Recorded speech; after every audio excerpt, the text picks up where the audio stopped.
Rahim. Alhamdulillahi Rabbil Alamin. Wassalatu wassalamu ala ashrafil anbiya'i wal mursalin wa ala alihi wa sahbihi ajma'in. Asyhadu an la ilaha illallah wa asyhadu anna Muhammadar Rasulullah. Allahumma salli ala Muhammad wa ala ali Muhammad kama sallaita ala Ibrahim wa ala ali Ibrahim wa barik ala Muhammad wa ala ali Muhammad kama barakta ala Ibrahim wa ala ali Ibrahim fil alamin innaka Hamidum Majid. Subhanaka la ilma lana illa ma 'allamtana innaka antal alimul hakim. Rabbi shrah li sadri wa yassir li amri wahlul 'uqdatam min lisani yafqahu qawli.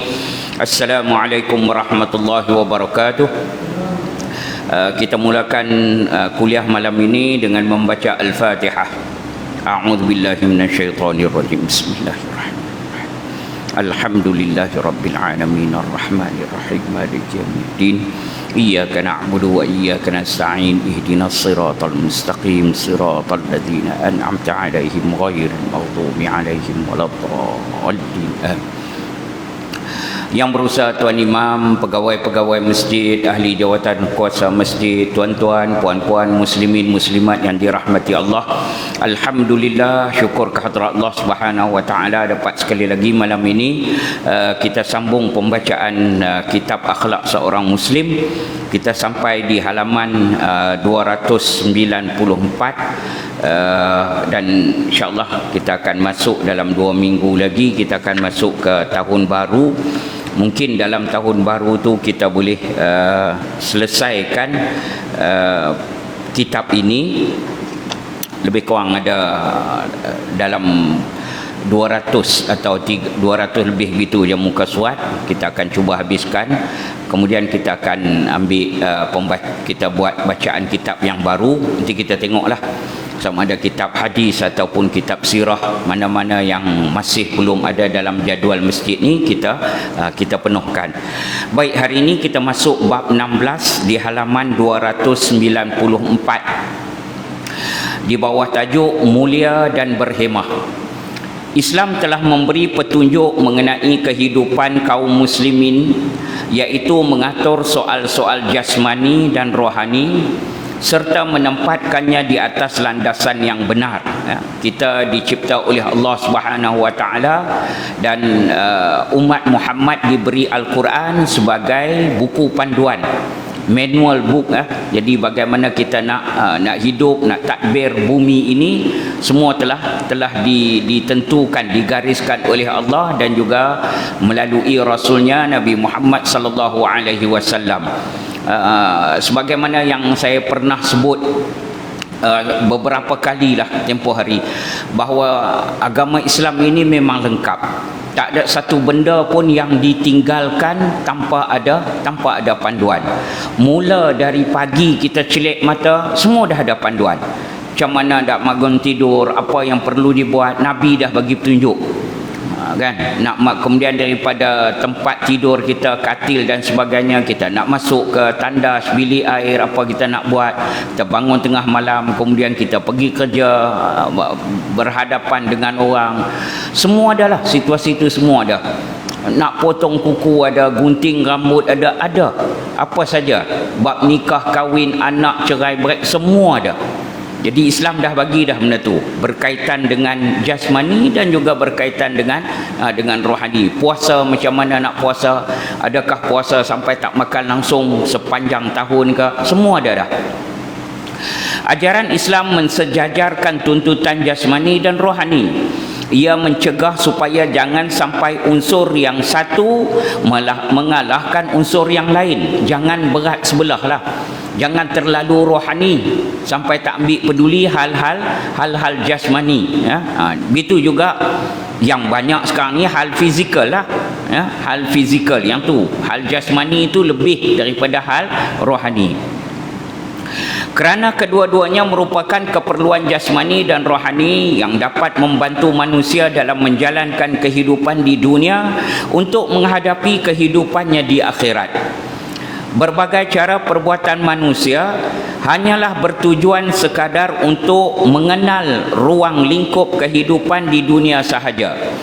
Tetapi apa yang manusia lakukan itu jarang mendapat hasil kerana tuntutan yang diperlukan oleh jasmani berada di satu pihak dan keinginan-keinginan yang dikehendaki oleh rohani berada di pihak yang lain. Mengenai perkara ini, kehidupan seorang Muslim yang benar-benar yakin dan percaya akan hari akhirat tidak akan sama kehidupan orang kafir yang memandang hidupnya di muka bumi ini sebagai kehidupan dunia dan akhirat, iaitu kesempatan pertama dan terakhir untuk memuaskan keinginan-keinginan dan mencapai segala tujuan. Ya, bagi dia dunia aja. Akhirat pun di dunia lah. Dia tak ada dah cerita selepas mati, akhirat bagi dia tak ada. Jadi semua dia pulun di sini je. Apa semua dia buat ni? Dia tidak ada pembalasan. Dia tidak ada pembalasan. Saya ada beberapa orang kawan lah yang bukan Islam. Bila kita bercakap tentang agama ni, tanya dia. Dia kata bagi adik-beradik dia lah, keluarga dia tu, dia kata masa nenek dia aja dia cerita bahawa bila mati ada pembalasan. Lepas tu sampailah ni tak ada dia kata. Jadi mereka ni hidup kira dunia ya. Pembalasan tu tak ada. Kalau buat jahat ke apa, tak ada. Sebab tu dia buat jahat sungguh. Sebab dia tak ada bagi dia satu pembalasan, tak ada. Pada umumnya orang tidak menghayati kehidupan yang suci akan menuruti selera nafsu dan hidup semata-mata hanya untuk bersenang-senang saja. Itulah. Bila dia tidak ada jiwa rohani tu, tak ada dalam dia. Tuan-tuan tahu tak? Saya ceritalah, benda ni memang berlaku. Dia bila petang, kita kata kita masuk maghrib ni lebih kurang 7.10 itulah kita kata. Katalah pukul 7 masuk. Dia 6.30 petang dia mandi. Dia mandi apa semua, pakai baju elok tu. Dekat pukul 7 tu, dia dah siap dah mandi apa semua, dia boleh keluar. Dia tak ambil kisah bab sembahyang maghrib, tak ada dalam kamus hidup dia, tak ada. Dia keluar pergi kedai makan. Dia keluar pergi kedai makan, duduk 4-5 orang di meja. Kita maghrib sibuk nak mandi ke apa semua, kalau tak mandi lagi nak sembahyang, dia tak ada. Dia kira makan dia. Dia kira hidup dia macam tu, makan. Balik sehari duduk apa semua, kot nak main game ke apa semua, tidur. Bangkit pagi, dia tak ada pernah rasa salah, rasa apa, rasa tak sembahyang subuh. Tak ada. Benda tu tak ada dalam dia. Dia mandi, pakai baju, pergi kerja. Sehari tengah hari, lunch time, keluar pergi makan. Dia kan dah sibuk nak sembahyang zuhur. Tak ada. Dia pun ni tak ada. Ni orang macam ni ada. Orang Islam kita memang ada. Sembangan depa ni semua dunia. Sembangan depa ni semua dunia. Kalau kita sembang sikit bab-bab yang berkaitan dengan agama, lain kali dia nak pergi mana dia tak ajak lah. Payah, dia tak payah. Tu. Ada orang yang macam tu, kan kita tak ada. Mereka itu termasuk orang-orang yang mengingkari Allah Subhanahu wa taala, ialah orang Islam dia ingkar Allah, ataupun kafir. Apabila mereka tidak segera kembali ke jalan yang benar dan meninggalkan cara hidup yang sesat. Kawan-kawan, ialah dulu zaman dulu kita ni cuti sekolah nak cari duit kerja kontrak ya. Mana ada kerja lain dulu kan. Gaji RM7 sehari, RM8 sehari. Yang pandai sikit boleh lah RM15, mandor boleh RM20 lah. Dulu RM7 ya. Tu pun kira besar dah tu kan. Tanggung simen lah, tanggung apa semua dulu, mana ada mesin. Ni kawan-kawan yang non-Muslim tu yang buat kerja kontrak kali, depa bekerja tu sebab tu depa gaji minggu. Dia bila dia kerja malam tu dia nak makan. Itu dia balik mandi apa semua, tak ada lah, tak nampak lah berlemuih bekas simen, bekas apa, tak ada. Itu malam dia akan belanja. Duit yang dia dapat tu dia makan. Gaji yang dia dapat tu, gaji mingguan tu, seminggu bayar kan, ataupun 2 minggu bayar. Kerja kontrak tu lah, bukan ada orang bayar bulan dulu ni. Bayar tu. Dia kira makan lah. Tangi dia kira makan. Dia tak kira benda lain dah.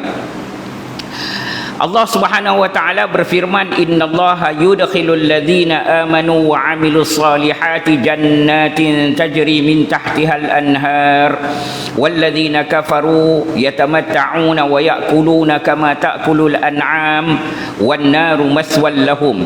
Sesungguhnya Allah Subhanahu wa taala akan memasukkan orang-orang yang beriman serta mengerjakan amal-amal yang saleh ke dalam syurga yang mengalir di bawahnya beberapa sungai. Dan sebaliknya, orang-orang yang kafir menikmati kesenangan di dunia serta mereka makan minum sebagaimana binatang-binatang ternak makan minum. Macam itulah. Macam mana binatang makan minum, mereka pun makan minum macam tu. Kira celik mata makan, celik mata makan, terang makan, gelap berhenti. Macam bela ayam lah. Pasang dia lampu, dia patuk sampai ke pagi. Dia bukan kira malam dah. Janji ada lampu. Kalau tutup lampu gelap, dia tak makan. Pasang balik lampu, dia makan. Macam tu lah.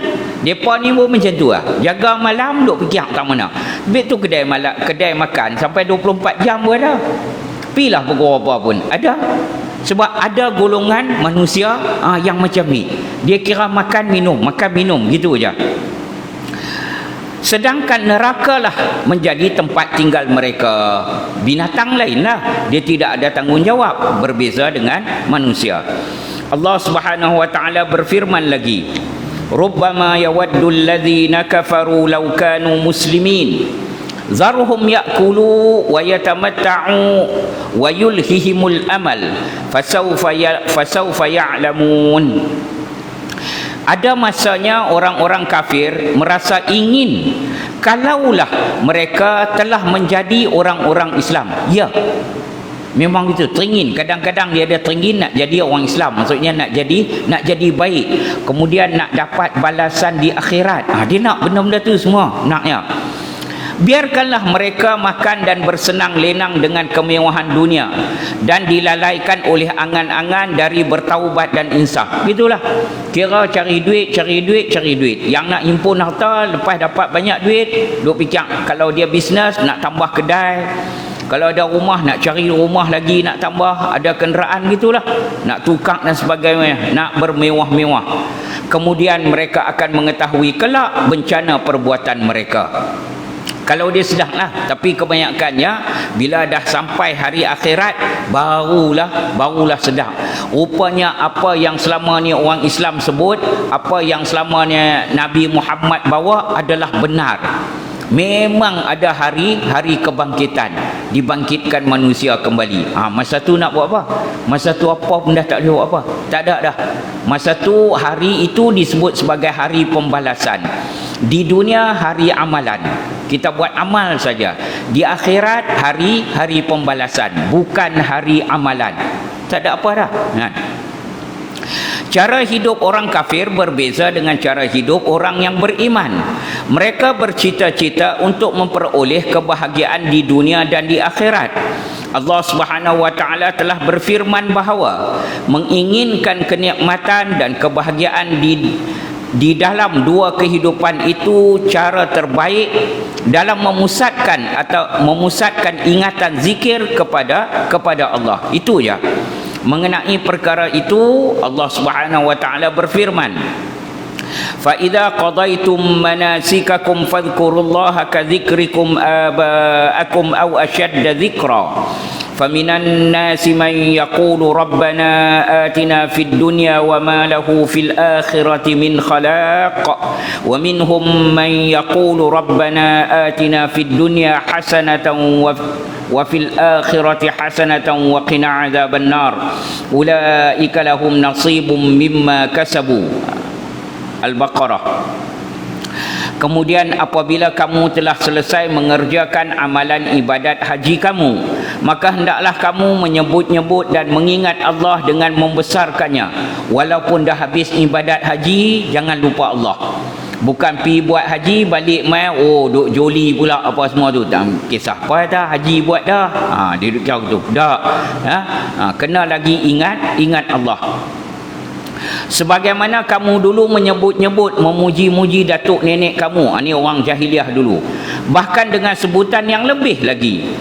Dalam pada itu ada di antara manusia yang berdoa dengan berkata, wahai Tuhan kami, berilah kami kebaikan di dunia. Orang-orang ini diberikan kebaikan di dunia dan tidak ada baginya sedikit pun kebaikan di akhirat. Tak ada. Sebab dia tidak ada amal saleh.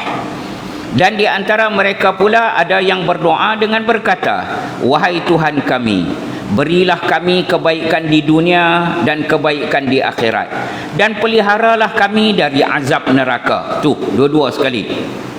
Mereka itulah yang akan mendapat bahagian yang baik dari apa yang telah mereka usahakan. Okey. Jadi Rabbana atina fid dunya hasanah wa fil akhirati hasanah. Ini doa ini, wa qina azabannar, doa ini disebut sebagai jawami'ul kalim ataupun jawami'ud doa. Dia ada beberapa doa yang Nabi ajar yang disebut sebagai jawami'. Jawami' ni apa? Jawami' ni senang dalam bahasa kita sebut gini, minta sikit tapi dapat semua. Kita tak ada lah, kita tadah tangan minta sihat, minta jangan sakit, minta anak-anak elok, minta rumah pun jangan ada tirih bagi elok, jangan pencuri masuk, minta ternakan kita pun jangan mati, minta tumbuh-tumbuhan ladang kita tanam elok. Hak nu minta, hak ni minta. Oh, angkat tangan minta doa tu tak habis nak sebut tapi kalau jawami'ul kalim, kita minta apa dekat Allah? Minta di dunia kebaikan. Apa dia? Semua. Kita, anak kita, keluarga kita, harta kita, semualah minta baik. Lagi minta di akhirat pun baik. Apa dia? Semualah. Hisab mudah, masuk syurga, tak kena siksa. Gitulah. Kalau tidak, lepas minta hak dunia, nak minta lindung pula akhirat. Lindunglah daripada syaitan, lindunglah daripada konco-konco syaitan, lindung.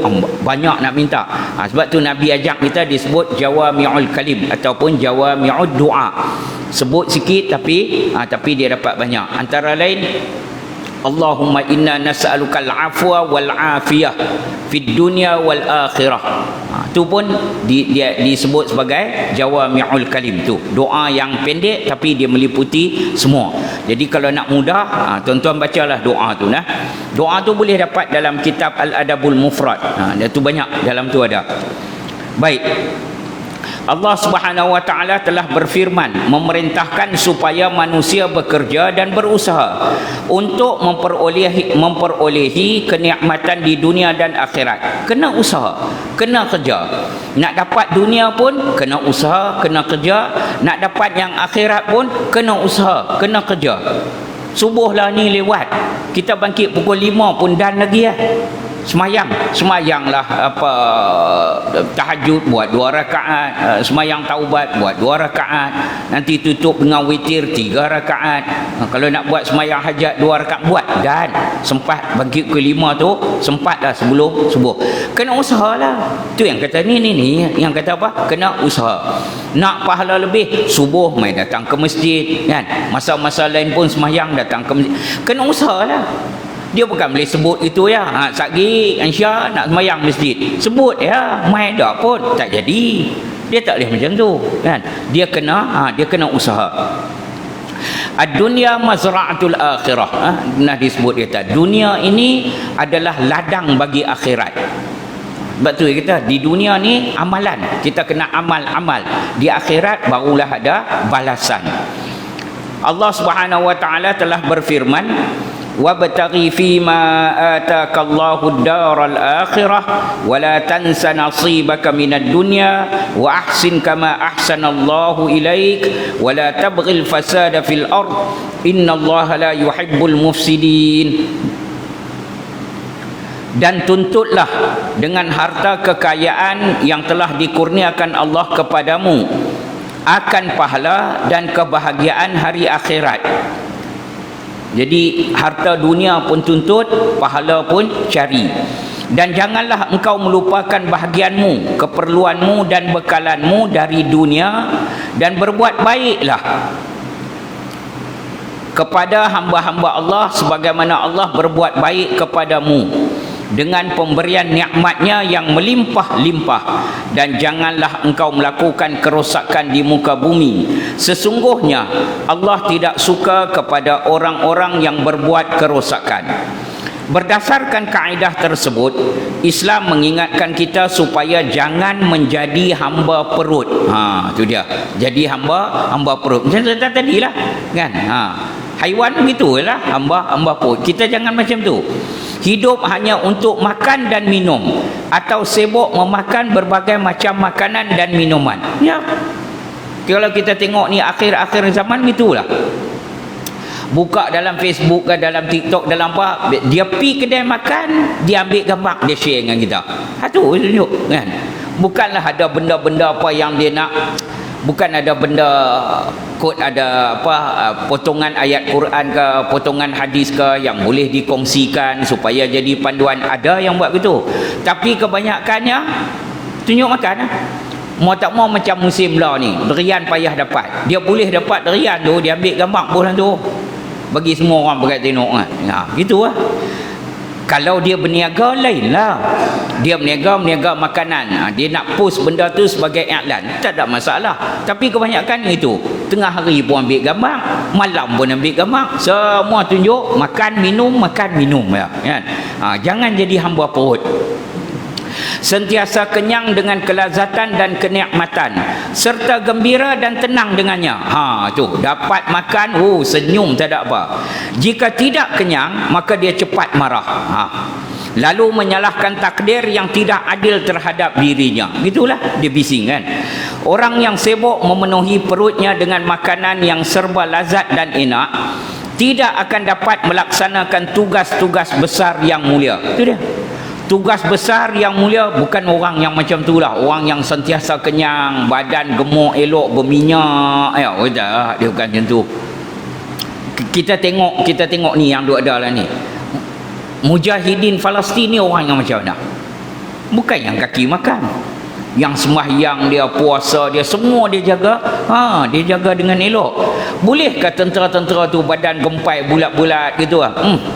Jalan dalam sebatu lelah itu lah, tak boleh nak pergi. Dia tak boleh, dia badan dia kena fit kan, dia kena jaga gitu. Ni kita duk jadi hamba perut, cari makan je. Bila tidur pun esok duk fikir dah, ni telefon kawan ni, esok tengah hari kita pergi makan tang ni, dia dah tahu.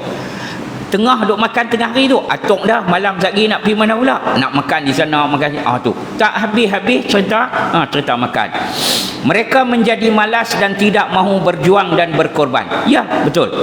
Rasulullah sallallahu alaihi wasallam bersabda. Okey, yang ni ambil jadi ingatan kita. Aksaran nasi syab'an fid dunya atwaluhum ju'an yaumal qiyamah. Rawahu Bazzar. Orang yang sentiasa kenyang di dunia, maka pada hari kiamat akan menderita kelaparan yang paling lama, paling panjang. Sebab di dunia dia paling kenyang, di akhirat dialah paling lapar. Sebagaimana kita ketahui bahawa banyak terdapat penyakit yang berbahaya akibat terlalu kenyang, sehingga makanan tidak dapat dicerna dengan baik. Kan dia ada satu kata-kata daripada tabib Ibnu Qaldah. Dia kata apa? Al-ma'idatu baitudda. Perut itu rumah penyakit. Perut itu rumah penyakit. Wal hamiyatu ra'sud dawa. Dan mencegah itu adalah penghulu segala ubat. Perut ni adalah rumah penyakit. Memang semua datang pasal salah makan. Makan banyak, bila cek lemak banyak, rupanya saluran dah tersumbat. Nak kena pi jolok sana, pi jolok sini, pasang yang tu pasal makan lah. Punca dia makan. Makan hak nu pun manis, makan hak ni pun manis, makan hak nu pun manis. Last kali senyum pun tak apa nak mau manis dah, kan? Sebab darah tu manis sangat dah. Dia dah jadi macam tu. Dulu tak sangka boleh makan manis, senyum semua. Dia punca dia pada apa? Daripada makan lah. Sebab tu makan disebut tu tabib Ibnu Qaldah tu sebut gitulah. Perut ni dia adalah rumah bagi penyakit. Wal hamiyatu ra'sud dawa. Tapi bila kita cegah itu, dia boleh jadi penghulu segala ubat. Cegah tu apa? Puasa lah salah satunya. Bila dah macam saya bila dah berumur apa semua, bila buka balik tengok bukan kata Islam lah, bukan kata Islam. Ni doktor bukan Islam. Bukalah penyakit apa pun, semua kata intermittent fast. Berpuasa yang Islam cadang tu Isnin, Khamis. juga berpuasa 13, 14, 15. Boleh mengawal penyakit-penyakit yang berbahaya kena kat kita. Nabi sebut lama dah. Kan? Nabi sebut lama dah. Kita duk atok makan je lah, bukan atok puasa gitu ya. Patutnya bila kita ada penyakit-penyakit ni cuba dengan kaedah itu. Mudah-mudahan sihat. Rasulullah sallallahu alaihi wasallam menegaskan, ma mala abnu wi'a syarra min batnin. Tidak ada bekas, tidak ada wadah yang dipenuhi oleh anak Adam lebih jahat daripada perut. Tu dia. Isi perut tu benda-benda yang jahat, macam-macam dia bubuh. Makan tu sampai sengkak. Puasa juga, tapi bila dia buka puasa kalah. Ya. Ni Said Hawa dalam buku dia tu Al-Islam, ada dia buat 4 juzuk. Dia kata orang Islam ni bila dia puasa kuat, daripada subuh dia boleh tahan sampai maghrib. Bila cabaran bagi orang Islam ni dia puasa, masa berbuka tu cabaran dia. Masa berbuka itulah cabaran dia. Tadi dia boleh tahan, tapi bila dia buka tak boleh tahan. Kan? Gelas sebelah ni. Gelas ni sebelah ni lah. Sak ni dia gelas tu. Tapi jak tu dari sebelah. Kan? Gagah tak minum pakai jak ya, tapi dalam jak tu dia tubuang dalam gelas. Habis seorang dia satu jak. Kan? Cendol pun beli, ayak nyok pun beli. Semua bubuh itu dah. Makan lagi apa semua. Lepas tu bila dah makan banyak, tewas lah. Itu yang kata tu. Kita tewas masa buka, bukan masa puasa. Masa puasa orang offer kat kita apa pun kita tak ambil, kita tak pecah puasa. Tapi kita kalah masa buka. Kalau kena Ramadan, tu yang tak main tarawih. Mati syahid awal lagi, sandang kat tiang tu. Maghrib pukul berapa tak tahu. Kan? Dia pulun makan lama tak kena nasi kabu. Nasi kabu ni bulan puasa ya ada. Hantam tu tak ada apa, kelabu habis di mata tak main. Anak-anak lah duk main tarawih ni. Bukan main semayang, main. Dia cucuh mercun kono, cucuh mercun ni, kita nak semayang pun terkejut kan. Pak tak main dah, mati syahid dah. Tu dia gitu, kita kalah masa buka puasa. Mengurangi makan adalah dengan cara melalui hidup yang zuhud atau menahan diri tanpa tujuan, tidak akan berkesan. Cara dia kena ada sifat zuhud. Zuhud ni gini ya, nak cerita panjang. Zuhud ni apa? Zuhud yang saya baca lah, daripada dulu hidup buka baca. Zuhud ni hanya boleh dilakukan kebanyakannya oleh orang yang kaya, orang yang berada. Kalau orang miskin, itu tak nama zuhud, itu dia memang miskin. Orang tanya awak main masjid naik basikal, tak apalah zuhud. Wah, dia nak beli motor tak boleh, dia nak beli kereta tak boleh. Itu bukan zuhud, itu memang tak ada. Tapi kalau orang yang ada, dia dapat tahan diri dia, itu zuhud lah. Bukan dia tak boleh ambil, dia boleh ambil. Dunia tu dia boleh pegang, tapi dia tak ambil lah. Gitu. Suatu ketika, okey, ni cerita dia. Nanti habis cerita ni kita pun habis masa lah nanti. Suatu ketika Rasulullah sallallahu alaihi wasallam menjamu seorang kafir. Baginda menyuruh pembantunya supaya memerah susu kambing. Kemudian diberi minum kepada tetamunya. Seterusnya 7 ekor kambing diperah susunya dan semuanya diminum habis oleh tetamunya. Tetamu tu bukan muslim, non muslim. Mai jumpa Nabi jadi tetamu, Nabi jamu dia susu kambing.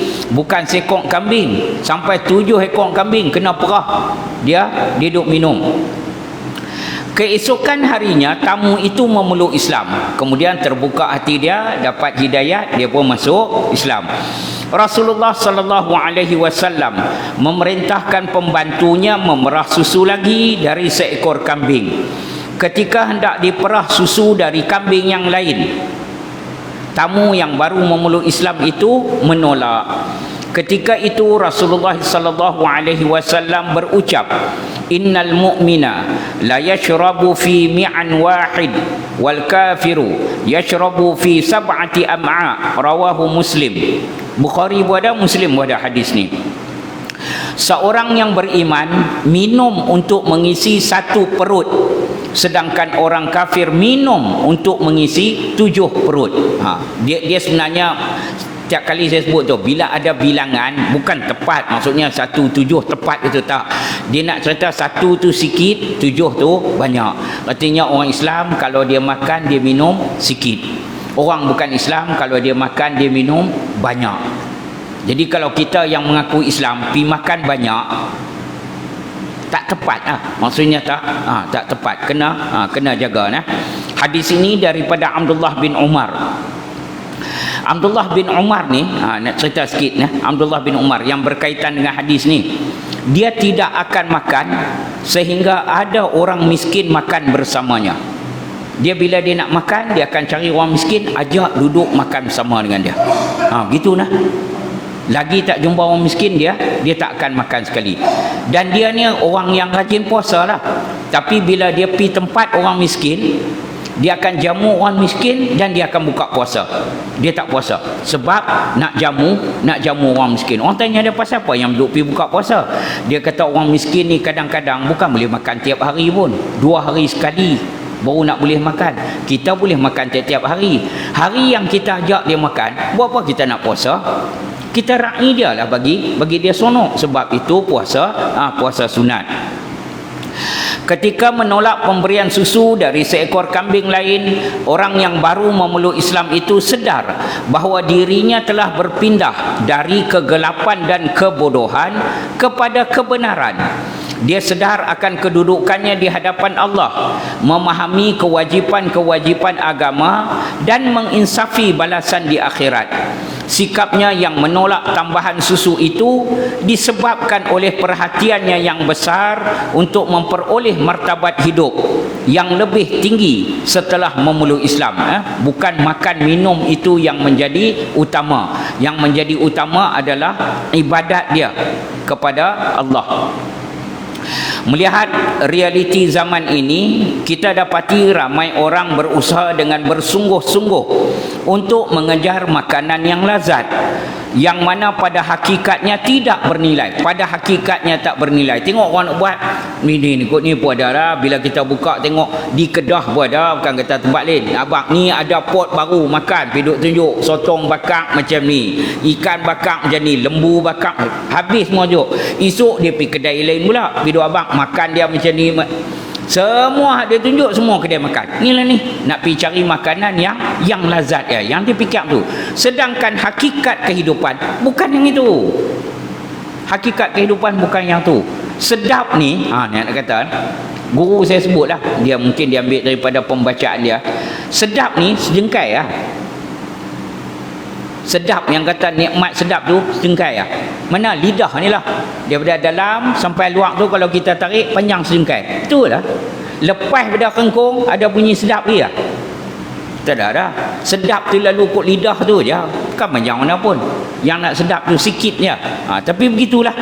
Begitu. Kita memperhambakan diri kita kepada perut. Cari benda-benda yang macam tu. Rasulullah sallallahu alaihi wasallam mengingatkan, inna mat'am ibni adam ja'ala masalan lid dunya, inna qazahahu wa milhahu fanzur ila ma yasiru, rawahu Ahmad. Makanan anak Adam menjadi contoh mengenai kehidupan. Lihatlah, setelah makanan itu diberi rencah dan garam lalu ditelan, akhirnya menjadi apa? Ambil daging, bubuh segala rempah apa semua, rencah, masak, makan. Lepas tu jadi apa? Tak payah jawab lah kan. Nasi buat elok-elok, bubuh apa semua, segala kismis lah, bubuh minyak sapi apa semua siap, hidang tabung dengan apa, daun dengan daun bawang lah, masuk dalam perut. Lepas tu jadi apa? Tu je lah. Dunia pun benda tu macam tu Nabi nak sebut. Dunia ni macam tu. Kita makan sepatutnya. Ni kalau pergi bahagian sufi sikit, bahagian tasawuf, sepatutnya kita makan ni niat untuk mendapat kekuatan agar kita boleh beribadat. Tu duduk kat situ. Termasuk ibadat ni bukanlah kata semayang, bangkit mendak. Katalah kita buat bendang, niat kita makan tu lah bagi dapat kekuatan kita boleh pergi buat bendang. Tu orang yang kerja pejabat dapat kekuatan boleh pergi kerja pejabat. Itulah. kan, itu akan jadi ibadat. Bukan makan ni pulun kira nak sedap dia, lepas tu tak fikir lain. Selalunya hak makan banyak ni dia lambat nak buat ibadat. Hak makan banyak-banyak ni dia lambat. Kalau hak makan sikit tu insya-Allah. Rasulullah sallallahu alaihi wasallam pernah bersabda, "Innallaha daraba ma yakhruju min ibni Adam masalan lid dunya." Allah menjadikan contoh keduniaan dari apa yang keluar dari perut anak Adam. Gitu je lah. Hal-hal dunia ni umpama apa yang keluar dari anak Adam. Apa dia? Najis je lah. Tak ada apa pun. Tak ada apa. Yang betul. Orang yang pendek akalnya akan keliru dalam memahami sabda Rasulullah sallallahu alaihi wasallam itu. Ada yang berpendapat bahawa sabda baginda itu bermaksud memerintah orang muslimin supaya meninggalkan kenyamanan dan kenikmatan dunia. Tak, bukan macam tu. Islam sama sekali tidak bermaksud demikian. Ini kerana mengharamkan yang halal sama dosanya dengan menghalalkan yang haram. Jangan. Ada benda-benda di dunia yang halal, ambil. Nabi makan kambing tak? Makan. Nabi makan kan? Kata tak makan kan? Bukan makan roti cicah ayam gitu ya. Tak, makan. Ada benda yang lazat, benda yang sedap. Tembikai Nabi makan. Makan. Labu Nabi makan. Makan. Kan kata tak makan, benda-benda yang sedap tu dia makan juga. Bukan maksudnya meninggalkan dunia gitu Kewajipan seorang muslim terhadap Allah Subhanahu wa taala ialah menjaga diri daripada perkara yang haram yang dapat mengalahkan keteguhan iman dan lupa bersyukur setelah mendapat perkara-perkara yang halal. Boleh, macam saya sebut tadilah, makan minum dengan niat untuk menguatkan diri beribadat kepada Allah. Tidak ragu lagi bahawa orang Islam diberi hak oleh Allah Subhanahu wa taala untuk menikmati kesenangan dunia. Tak salah, boleh dapat. Sahabat-sahabat Nabi pun ramai yang kaya-kaya. Nabi pun termasuk orang yang berduit, orang yang kaya. Tapi semua duit itu dibelanjakan untuk Islam. Nabi SAW pernah memberi 200 ekor kambing kepada seorang sahabat. 200 ekor kambing. Berduit lah. Bukan kita tak ada duit. Ada 200 ekor. Kita nak cari sekor buat akikah pun tergeliat kan. Nabi ada 200 ekor. Awak Nabi tak ada duit? Ada. Tapi macam itulah sebut. Dunia bukan. Dia bukan hamba kepada dunia. Digunakan dunia itu untuk mencapai akhirat. Dalam hal ini Allah Subhanahu wa taala berfirman, laisa 'alal ladzina amanu wa 'amilus salihati junahun fima ta'imu idza mattaqaw wa amanu wa 'amilus salihati thumma ittaqaw wa amanu thumma ittaqaw wa ahsanu wallahu yuhibbul muhsinin. Tidak ada dosa bagi orang-orang yang beriman serta mengerjakan amal yang saleh pada apa yang telah mereka makan dahulu. Tak ada apa masalah. Bukanlah jadi dosa. Apabila mereka bertakwa dan beriman serta mengerjakan amal yang soleh. Macam sebut tadilah, makan untuk kuatkan badan, boleh beriman, boleh beramal soleh. Tak ada masalah. Bukan satu dosa. Kemudian mereka tetap bertakwa dan beriman. Kemudian mereka tetap bertakwa dan berbuat kebajikan. Kerana Allah Subhanahu wa taala mengasihi orang-orang yang berusaha memperbaiki amalannya. Al-Quran telah menceritakan tentang kedermawan Nabi Ibrahim alaihissalam terhadap tetamunya. Mereka dihidangkan dengan menyembelih seekor anak lembu yang gemuk. Faragha ila ahlihi faja'a bi'ajlin samin faqarrabahu ilaihim qala ala ta'kulun. Kemudian ia masuk mendapat ahli rumahnya. Dia masuk jumpa isteri dia, serta dibawanya keluar seekor anak lembu gemuk yang dipanggang. Maksudnya dia dah sembelih, dia bagi ke isteri dia, minta isteri dia tolong masak sebab nak jamu tetamu. Lalu dihidangkan kepada mereka sambil berkata, silalah makan. Ala ta'kulun, kenapa kamu semua tak makan? Dia cerita dia ni panjang lah. Sebenarnya yang datang jumpa Nabi Ibrahim itu adalah malaikat. Sebab tu dia tak makan. Okey? Bila berlaku situ, barulah malaikat tu cerita kedatangan depa ni apa dia, barulah dia sampai pada Nabi Ibrahim. Tak apalah, yang tu cerita tu panjang. Jadi nak cerita kata begitulah jamu orang makan. Tak, nak cerita dia jamu anak lembu yang gemuk. Maksudnya bukan lekeh lah makanan dia, bukan jamu emping ke keropok itu ya, ataupun nasi dengan toyu ke. Dah, nanti kita duk ingat betul benda zuhud, jamu sikit-sikit sudahlah kan, nasi tumbuk sambal berbagi ulang sikit sudahlah. Dah, bukan macam tu kan. Ni Nabi Ibrahim ni menjadi contoh pada kita, jamu bagi makan hak elok lah kepada tetamu kita. Sembelih anak lembu ni bagi kan, sembelih anak lembu bagi. Tu kelebihan orang Arab gitulah.